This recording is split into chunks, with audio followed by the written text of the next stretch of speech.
पहले ये रील देखे, उसके बाद इसके फनी कमेंट।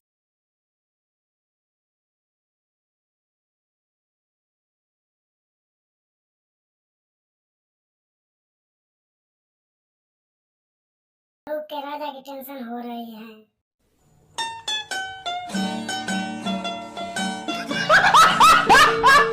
क्या लिखूं, मेरे हाथ कांप रहे हैं। बोलना भी हूँ क्या करिए बोल।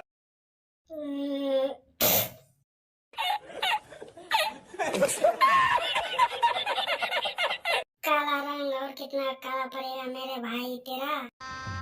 गजब बेइज्जती है। फेयर एंड लवली की जरूरत न पड़ जाए।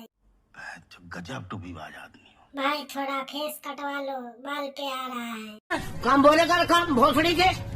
कल ये वीडियो मैंने अपने पड़ोसी को दिखाया तो उसके बवासीर हो गया।